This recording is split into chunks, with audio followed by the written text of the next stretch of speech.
জয় শ্রীকৃষ্ণ। রাধে রাধে।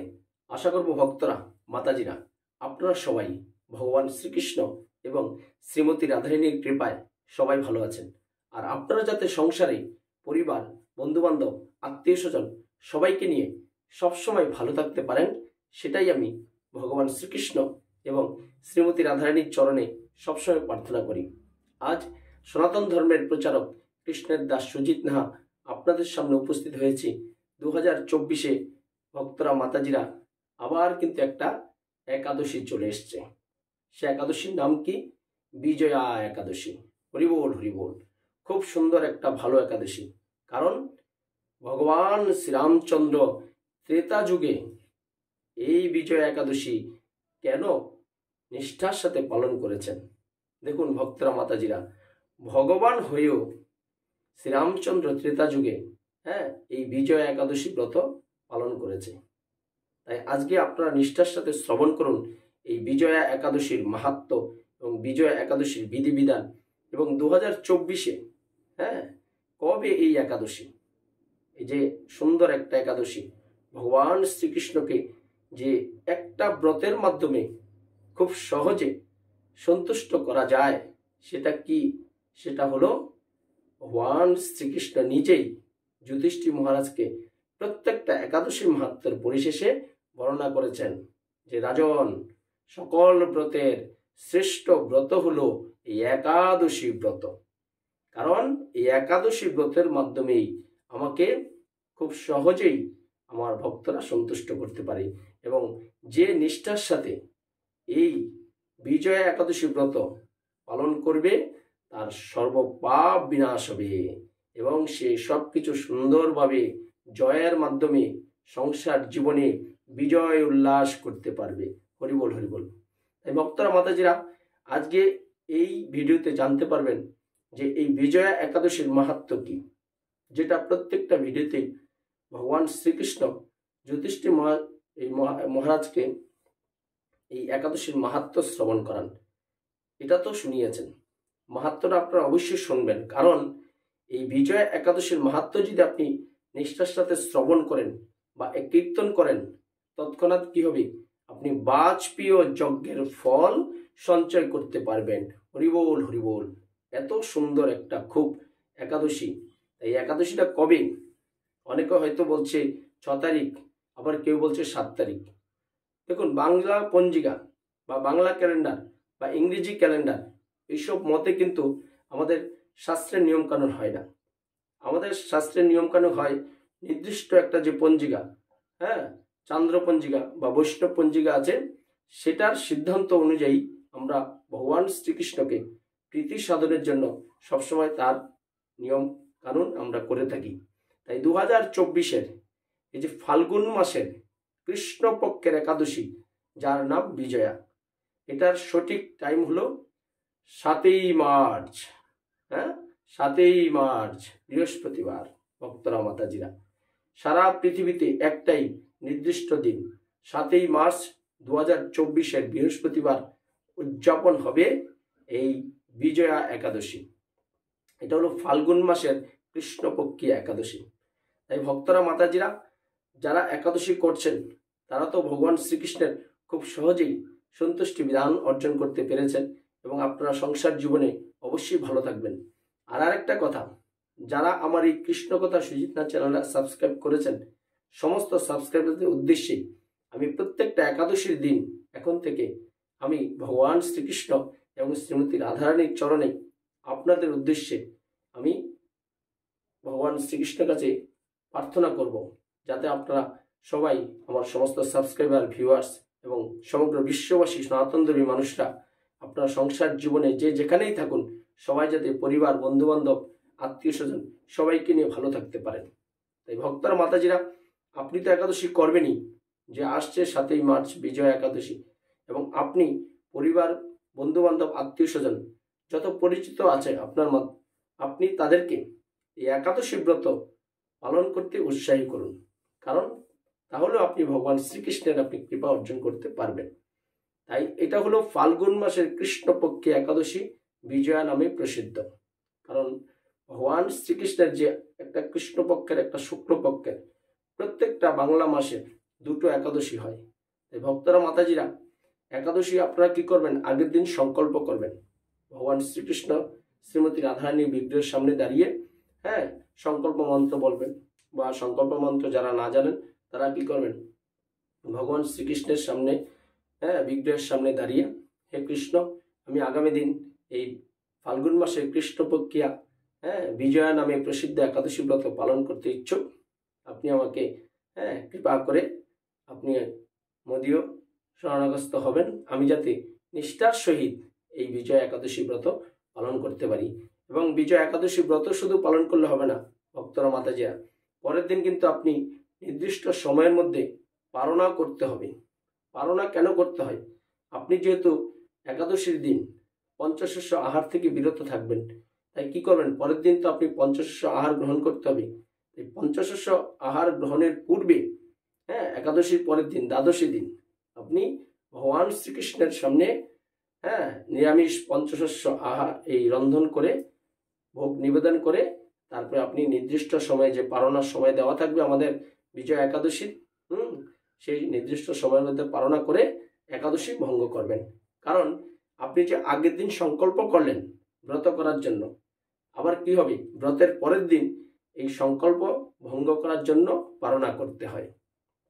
আর যারা আমিষ আহার গ্রহণ করেন ভক্তরা মাতাজিরা, তাদের চরণের প্রণতি নিবেদন, আপনারা কিন্তু একাদশীর 3 দিন অবশ্যই কৃষ্ণ প্রসাদ বা নিরামিষ আহার গ্রহণ করবেন। কোন কোন দিন? একাদশীর আগের দিন, একাদশীর দিন এবং একাদশীর পরের দিন। আর একাদশীর দিন কিন্তু আপনারা পঞ্চশস্য আহার থেকে বিরত থাকবেন। এই নিয়ে আমাদের অনেক কৃষ্ণকথা সুজিতনাথ চ্যানেলে ভিডিও দেওয়া আছে, আপনারা সেখান থেকে দেখে নেবেন এবং পরবর্তী ভিডিও আসবে।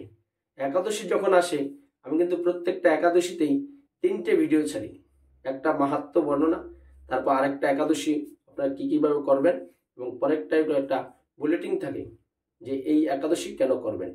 তাই আপনারা সবসময় এই যে আমার ভিডিও দেখছেন, এতেই আমি ভগবান শ্রীকৃষ্ণ শ্রীমতী রাধারানীর কাছে অনেক অনেক কৃপা প্রার্থনা করি যে যারা আজকে এই সমাজে একাদশী ব্রত করছে, ভগবান শ্রীকৃষ্ণ শ্রীমতী রাধারানী তুমি তাদেরকে কৃপা বর্ষিত করো, তারা যাতে সংসার জীবনে সবাই ভালো থাকতে পারে। এই একাদশীর নাম বিজয়া কেন হলো? আমরা কি করি দেখবেন, কোনো অপ্রাপ্ত জিনিসকে জয় করার জন্য অনেক কষ্ট সাধন করি, বা কোনো জিনিস, যেমন এই যে আজকে ফুটবল খেলছে, ক্রিকেট খেলছে, বিভিন্ন খেলাধুলা করছে, একদল জিতে একদল হারে, যারা জেতে তারা কি করে জয় হয়। জয়ের পরে যে একটা বিজয় উল্লাস, একটা আনন্দ আপ্লুত, কোনো একটা মানে প্রাপ্ত বস্তু যেটা খুব আশা করে থাকে, সেটা যখন সে পেয়ে যায়, সেই যে একটা উল্লাস হয়, সেটার নামই বিজয়া একাদশী। ভগবান শ্রীরামচন্দ্র ত্রেতা যুগে সে একটা দুষ্প্রাপ্য জিনিস বা একটা দুর্গম, একটা খুব কঠিন বস্তুকে জয় করার জন্য এই একাদশী ব্রত পালন করেছিলেন। সেই মাহাত্ম্যটাই ভগবান শ্রীকৃষ্ণ যুধিষ্ঠির মহারাজকে এই বিজয়া একাদশীর মাহাত্ম্যে বর্ণিত আছে। আর এই একাদশীর মাহাত্ম্য কোথায় বর্ণিত আছে? স্কন্দ পুরাণে। অনেকে আমাদেরকে কমেন্ট করে যে প্রভু আপনারা তো মন গড়া আপনাদের এই মাহাত্ম্য বলেন, আমরা কোনো মন গড়া কোনো একাদশীর মাহাত্ম্য আপনাদেরকে ভক্তরা মাতাজিরা বর্ণনা করি না। আমরা শাস্ত্রে যেটা পাই সেটাই আপনাদেরকে বর্ণনা করি। আমাদের একটা সনাতন ধর্মী মানুষের শাস্ত্র আছে স্কন্দ পুরাণ, আপনারা সেটা জেনে নিতে পারেন। স্কন্দ পুরাণে একদম সুন্দর করে বর্ণিত আছে। এক সময় এই দেবর্ষী নারদ মুনি স্বয়ম্ভু ব্রহ্মার কাছে এই বিজয়া একাদশীর মাহাত্ম্য জানতে চেয়েছিলেন, আর সেটাই দাপর যুগে ভগবান শ্রীকৃষ্ণ এই যুধিষ্ঠির মহারাজকে খুব নিষ্ঠার সাথে শ্রবণ করিয়াছেন। সেই একাদশীর মাহাত্ম্যটা ভক্তরা মাতাজিরা আপনারা এই ভিডিওর পরিশেষে আপনারাও নিষ্ঠার সাথে শ্রবণ করবেন। তাহলে কি হবে, আপনি এই একাদশীর মাহাত্ম্য নিষ্ঠার সাথে যদি শ্রবণ করেন, আপনার বাজপেয় যজ্ঞের ফল আপনি সঞ্চয় করতে পারবেন। আর একাদশীর দিন আপনারা যত পারবেন ভগবানের স্তবস্তুতি করবেন, হরিনাম সংকীর্তন করবেন, শ্রীমদ্ গীতা পাঠের ব্যবস্থা করবেন, এবং একাদশীর দিন আপনারা সবসময় সবকিছু নেশা জাতীয় দ্রব্য থেকে বিরত থাকবেন। যত পারবেন ভগবানের নাম অর্চনা করবেন। তাই ভক্তরা মাতাজিরা এই যে আসছে 7ই মার্চ সারা পৃথিবীতে একটাই নির্দিষ্ট সময়। 7ই মার্চ ফাল্গুন মাসের কৃষ্ণপক্ষী একাদশীর নাম হলো বিজয়া একাদশী। হ্যাঁ, 2024-এর 7ই মার্চ হবে। তাই আপনারা নিষ্ঠার সাথে এখন শ্রবণ করুন এই বিজয়া একাদশীর মাহাত্ম্য। হরে কৃষ্ণ। তাই ভক্তরা মাতাজিরা, এই বিজয়া একাদশীর মাহাত্ম্য স্কন্দ পুরাণে এই একাদশীর মাহাত্ম্য এইভাবে বর্ণিত আছে। মহারাজ যুধিষ্ঠির শ্রীকৃষ্ণকে বললেন, হে বাসুদেব, ফাল্গুন মাসের কৃষ্ণপক্ষের একাদশীর মাহাত্ম্য কৃপা করে আমাকে বলুন। আমরা দেখেছি প্রত্যেকটা একাদশীতেই যুধিষ্ঠির মহারাজ ভগবান শ্রীকৃষ্ণের কাছে একাদশীর মাহাত্ম্য শুনতে চেয়েছে। তাই এই বিজয়া একাদশীর মাহাত্ম্য শুনতে চেয়েছে, আর সেটা লেখা আছে সুন্দর পরিষ্কার করে কোথায়? স্কন্দ পুরাণে। তখন শ্রীকৃষ্ণ বললেন, হে যুধিষ্ঠির, এই একাদশী বিজয়া নামে পরিচিত। এই একাদশী সম্পর্কে একসময় দেবর্ষি নারদ স্বয়ম্ভু ব্রহ্মাকে জিজ্ঞাসা করেছিলেন। তিনি এই প্রসঙ্গে যা বলেছিলেন তা আমি এখন তোমাকে বলছি। এই পবিত্র পাপ বিনাশকারী ব্রত মানুষকে জয় দান করে বলে এর নাম বিজয়া একাদশী। ভগবান শ্রীকৃষ্ণ বলছেন যে মহারাজ, এই বিজয়া একাদশী একসময় দেবর্ষি নারদমণি স্বয়ম্ভু ব্রহ্মার কাছে জিজ্ঞাসা করেছিলেন, আর যে ব্রহ্মা যে বর্ণনা করেছেন সেটাই আমি এখন আপনার কাছে বর্ণনা করেছি। আপনি নিষ্ঠার সাথে শ্রবণ করুন। আর এই ফাল্গুন মাসের কৃষ্ণপক্ষিয়া একাদশী, জয়, বিভিন্ন জয় হয় এই একাদশী ব্রত পালন করলে, তাই এর নাম হয়েছে বিজয়া একাদশী। পুরাকালে শ্রীরামচন্দ্র 14 বছরের জন্য বনে গিয়েছিলেন। সীতা ও লক্ষ্মণের সঙ্গে তিনি পঞ্চবটি বনে বাস করতেন। সে সময় লঙ্কাপতি রাবণ দেবী সীতাকে হরণ করে। সীতার অনুসন্ধানে রামচন্দ্র চারিদিকে ভ্রমণ করতে থাকেন। তখন মৃত প্রায় জটায়ুর সাথে তার সাক্ষাৎ হয়। জটায়ু সীতা হরণের রাবণের সমস্ত বিবরণ রামচন্দ্রকে জানিয়ে মৃত্যুবরণ করেন। এরপর সীতা উদ্ধারের জন্য রামচন্দ্র সুগ্রীবের সাথে তার বন্ধুত্ব স্থাপন করেন। কি হয়েছে? একসময় এই যে ভগবান রামচন্দ্র তার পিতৃসত্ব পালনের জন্য 14 বছরের জন্য পঞ্চবটি বনে বনবাসে গেছে। আর রামচন্দ্রের সাথে কে ছিল? লক্ষ্মণ ছিল এবং সীতা দেবী ছিল। আর সেই সীতা দেবীকে লঙ্কাপতি রাবণ সেখান থেকে হরণ করেছে। তাই লঙ্কাপতি রাবণ যখন সীতা দেবীকে হরণ করেছে, তখন রাম বিভিন্ন জায়গায় ঘুরতে তখন জটায়ুর সাথে দেখা হলো। জটায়ু তখন মৃত প্রায় অবস্থায়। তাই রামকে দেখে সে রাবণের সীতাহরণের ঘটনা সম্পূর্ণ বলে গেছে। বলার পর সে জটায়ু মৃত্যুবরণ করেছে। তারপরে কি করলো? রাম বানর সেনাপতি সুগ্রীবের সাথে তার একটা বন্ধুত্ব করলো, যে কিভাবে রাবণের অত্যাচার হাত থেকে এই সীতা দেবীকে রক্ষা করা যায় বা উদ্ধার করা যায়। ভগবান রামচন্দ্রের কৃপায় হনুমান লঙ্কায় গমন করলেন। সেখানে অশোক বনে সীতা দেবীকে দর্শন করে শ্রীরামচন্দ্র প্রদত্ত আংটি তাকে অর্পণ করেন। ফিরে এসে হনুমান শ্রীরামচন্দ্রের কাছে লঙ্কার সমস্ত ঘটনার কথা ব্যক্ত করেন। হনুমানের কথা শুনে রামচন্দ্র সুগ্রীবের পরামর্শে সমুদ্র তীরে যান। সেই দুস্তর সমুদ্র দেখে তিনি লক্ষ্মণকে বলেন, হে লক্ষ্মণ, কিভাবে এই অগাধ সমুদ্র পার হওয়া যায় তার কোনো উপায় খুঁজে পাচ্ছি না। তাই কি করেছে? সুগ্রীবের পরামর্শে সেখানে হনুমান লঙ্কায় গমন করেছে। হনুমান কি করেছে? অশোক বনে সীতা দেবীকে দেখে, যেখানে রাবণ আটকে রেখেছিল, দেখে শ্রীরামচন্দ্র যে একটা আংটি দিয়েছে সেটা আংটি সীতা দেবীকে দিয়ে চলে এসছে। তারপরে কি করেছে? সুগ্রীবের সাথে পরামর্শ করে রামচন্দ্র সেই সমুদ্র তীরে গেছে।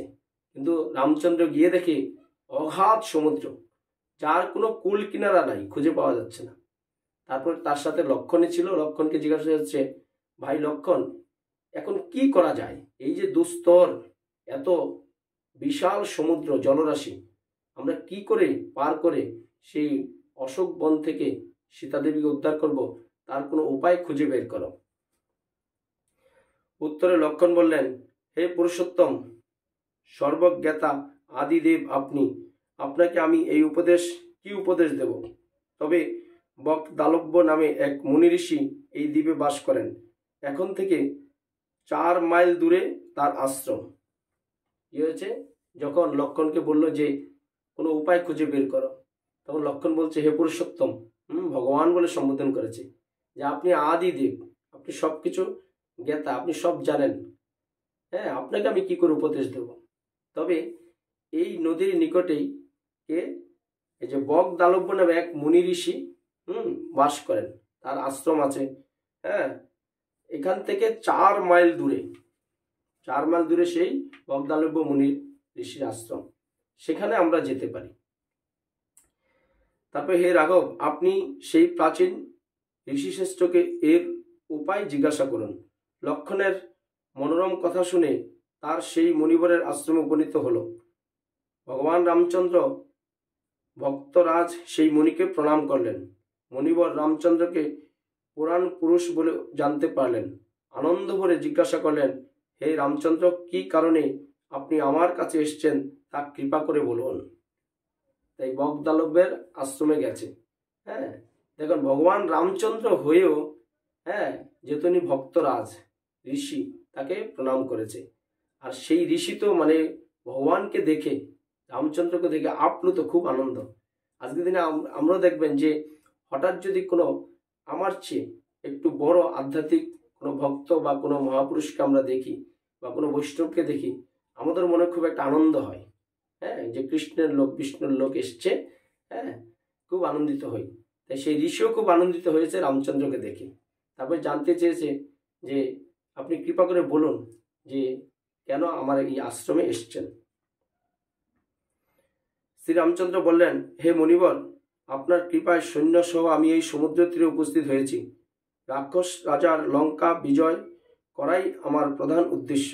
যাতে এই ভয়ঙ্কর সমুদ্র উত্তীর্ণ হতে পারি, তার উপায় জানবার জন্য আমরা আপনার কৃপা প্রার্থনা করি।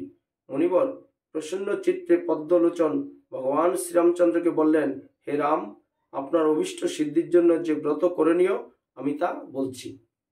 তখন মুনিবর যেহেতু জানতে চেয়েছে, তখন ভগবান শ্রীরামচন্দ্র বলছে যে, মুনিবর, আপনার কৃপায় আমরা এই সমুদ্র তীরে সমস্ত সৈন্যবল নিয়ে উপস্থিত হয়েছি এবং এই যে লঙ্কা, লঙ্কাকে আমরা বিজয় করব। লঙ্কাকে আমরা জয় করব, একটাই উদ্দেশ্য। সেই উদ্দেশ্য সাধনের জন্যই আমরা আপনার দ্বারস্থ হয়েছি। আপনি কৃপা করে আমাদের এই কি করে আমরা লঙ্কায় এত সমুদ্র রাশি রাশি বিশাল জল, অগাধ জল পার করে আমরা যেতে পারবো, সেই রাস্তার উপায়টা বলে দিন। তখন মুনিবর বললেন, হ্যাঁ, আপনি অবশ্যই পারবেন। তবে আপনি যে এই সিদ্ধির জন্য যে ব্রত করতে হবে, সেই কথাটা এখন নিষ্ঠার সাথে শ্রবণ করুন।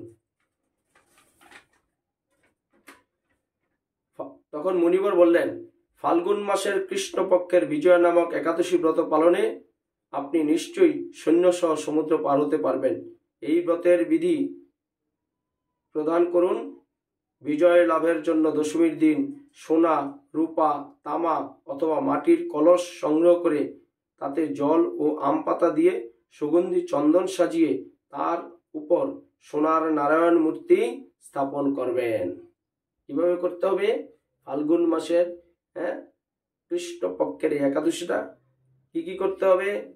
সোনা, রূপা, তামা অথবা মাটির কলস সংগ্রহ করে তারকে সুন্দর করে আম পাতা দিয়ে সুগন্ধি চন্দন দিয়ে সাজাতে হবে সেই কলসটাকে। তারপর কি করতে হবে? সোনার নারায়ণ মূর্তির উপর সেই কলসটাকে স্থাপন করতে হবে। একাদশীর দিন যথাবিধি প্রাতঃস্নান করবেন। কলসের গলায় মালা চন্দন পরিয়ে উপযুক্ত স্থানে নারকেল ও গুবাক দিয়ে পূজা করবেন। এরপর গন্ধ, পুষ্প, তুলসী, ধূপ, দীপ, নৈবেদ্য ইত্যাদি দিয়ে পরম ভক্তি সহকারে নারায়ণের পূজা করবেন। হরি কথা কীর্তন সমস্ত দিন যাপন করবেন। রাত্রি জাগরণ করে অনন্ত ঘি প্রদীপ প্রজ্বলিত রাখবেন। দ্বাদশীর দিন সূর্যোদয়ের পর সেই কলস বিসর্জনের জন্য কোনো নদী, সরোবর বা জলাশয়ের কাছে গিয়ে বিধি অনুসারে পূজা নিবেদনের পরে তা বিসর্জন দেবেন। তারপর ওই মূর্তি দেবজ্ঞ ব্রাহ্মণকে দান করবেন। এই ব্রত প্রভাবে আপনার নিশ্চয়ই বিজয় হবে। তাই মুনিবর রামচন্দ্রকে বলে দিয়েছে যে এই যে ফাল্গুন মাসের কৃষ্ণপক্ষিয়া বিজয় একাদশী ব্রত কিভাবে পালন করবেন, এবং যে সোনার মূর্তি, সেই মূর্তি নারায়ণের মূর্তির উপর কলসটা স্থাপন করতে হবে। তাকে বিভিন্ন ধূপ ধাপ দিয়ে পূজা অর্চনা করে প্রাতঃ স্নান করতে হবে। এজন্য আমরা বলি প্রত্যেকটা একাদশীতে যে আপনারা ব্রাহ্ম মুহূর্তে উঠে স্নান করবেন। দেখুন ভগবান শ্রীরামচন্দ্রকেও মুনিবর এই প্রাতঃ স্নানের পরামর্শ দিচ্ছে। প্রাতঃ স্নান মানে কি? ব্রাহ্ম মুহূর্ত, সূর্য ওঠার 1 ঘন্টা 36 মিনিট পূর্বে। দেখেন এই যে একাদশী ব্রত প্রত্যেকটা যুগেই কিন্তু হয়ে এসছে। আজকে আমরা কলিযুগে জানি না বলে যে একাদশী কি, তাই আমরা ভক্তরা মাতাজিরা একাদশীর প্রতি আমরা আগ্রহী হই না। আসলে প্রত্যেকটা সনাতনধর্মী মানুষকে 8 থেকে 80 সবার করা উচিত একাদশী। সবাই করতে পারবেন এই বিজয়া একাদশী। তারপরে কি করেছে বলছে, ধূপ তুলসী দীপ নৈবেদ্য ইত্যাদি দিয়ে পরম ভক্তি সহকারে পূজা অর্চনা করতে হবে, রাত্রি জাগরণ করতে হবে। দ্বাদশী দিন সূর্যোদয়ের পরে জলাশয়, নদী বা পবিত্র জায়গায় যেসব পূজার বিধি নিয়ম আছে তা সেই বিসর্জন দিতে হবে। বিসর্জন দেওয়ার পর বেদজ্ঞ ব্রাহ্মণকে সেই মূর্তিটা দান করতে হবে, নারায়ণের মূর্তিটা। তবেই আপনি সুন্দর করে ব্রত অনুষ্ঠানের সম্পন্ন করে আপনি ব্রতের যে ফল সঞ্চয় করবেন, সেই কারণে আপনি সৈন্য সামন্তিনে সবাইকে নিয়ে এত বড় বিশাল নদী পাড়ি দিয়ে লঙ্কাকে জয় করতে পারবেন। হরিবোল হরিবোল। কি সুন্দর একটা একাদশীর মাহাত্ম্য এই বিজয়া একাদশী। ব্রহ্মা বললেন, হে নারদ, ঋষির কথা মতো ব্রত পালনের ফলে তিনি বিজয়ী হয়েছিলেন। সীতা প্রাপ্তি, লঙ্কা জয়, রাবণ বধের মাধ্যমে শ্রীরামচন্দ্র অতুল কীর্তি লাভ করেছিলেন। তাই যথাবিধি যে মানুষ এই ব্রত পালন করবেন তাদের এই জগতে জয়লাভ, পরজগতে অক্ষয় সুখ নিশ্চিত জানবে। বলছে ভগবান শ্রীকৃষ্ণ যুধিষ্ঠির মহারাজকে বলছে। এই ফাল্গুন মাসের কৃষ্ণপক্ষিয়া যে বিজয়া নামে প্রসিদ্ধ একাদশী ব্রত নিষ্ঠার সাথে যে পালন করবে, এই জগতে সে সুখ সমৃদ্ধি লাভ করবে এবং মৃত্যুর পরে সে পরজগতে অক্ষয় সুখ নিশ্চিত। হরিবোল হরিবোল। তাই হে যুধিষ্ঠির, এই কারণে এই বিজয়া একাদশী ব্রত পালন অবশ্যই কর্তব্য। এই ব্রতকথা শ্রবণ ও কীর্তন মাত্রই বাজপেয় যজ্ঞের ফল লাভ হয়। ভগবান শ্রীকৃষ্ণ বলছেন, হে যুধিষ্ঠির মহারাজ, এই জন্যই এই বিজয়া একাদশী ব্রত সমাজের সব শ্রেণীর সনাতনধর্মী মানুষের অবশ্যই এই বিজয়া একাদশী ব্রত পালন করা উচিত। এবং এই বিজয়া একাদশীর ব্রত মাহাত্ম্য শ্রবণ এবং কীর্তন, মানে আপনি যদি এই বিজয়া একাদশী মাহাত্ম্য কাউকে পাঠ করে শোনান বা অন্য কেউ পাঠ করছে, আপনি যদি নিজে সেটা শ্রবণ করেন, তবেই আপনি বাজপেয় যজ্ঞের ফল আপনি সঞ্চয় করতে পারবেন। হরিবোল হরিবোল।